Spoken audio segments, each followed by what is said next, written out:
जी जनाब, ये किसी पुरानी फिल्म का मंजर नहीं, बल्कि ये तो है 2012 के पाकिस्तान का उड़न खटोला, और वो भी इंजन वाला। तो लीजिए जनाब, इंजन हो गया स्टार्ट, मगर घबराइए नहीं, हम दुनिया के किसी दूसरे कोने पर नहीं जा रहे।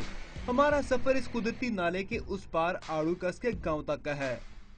रोड खराब हुई तो क्या हुआ, सफर तो बहरहाल शर्त है। शायद यहाँ के मकीनों ने उड़न खटोले की कहानियाँ सुन रखी थी, तभी तो ये जा और वो जा। शहरी कहते हैं ये खटोला वक्त और किराए की बचत के साथ माल असबाब का मुहाफिज भी है। जिंदगी कर लवाने वाले ने लोग लुट जाने से ते बड़ियां डकैतियां होनियां सी। इस लिफ्ट लेवल नाल बड़ी सही सहूलत थी। घंटे का सफर था, अभी 1-2 मिनट में हम अल्हम्दुलिल्लाह इधर आ जाते हैं। खटोला और इसका ड्राइवर 24 घंटे इधर से उधर और उधर से इधर आने वाले मुसाफिरों को खुशामदीद कहते हैं। 10 रुपये किराया इसका, तो इसमें तकरीबन 150 से 200 तक लोग आते जाते हैं। खटोले पर एक वक्त में सिर्फ 10 मुसाफिर ही सफर कर सकते हैं, लेकिन जरूरत पड़ने पर यह तादाद बढ़ भी सकती है। जरा खुद ही देख लीजिए।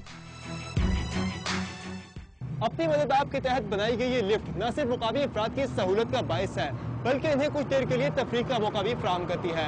इमरान नासिर मिर्जा के साथ समर अब्बास, जॉन न्यूज, आड़ू का स्तरेट।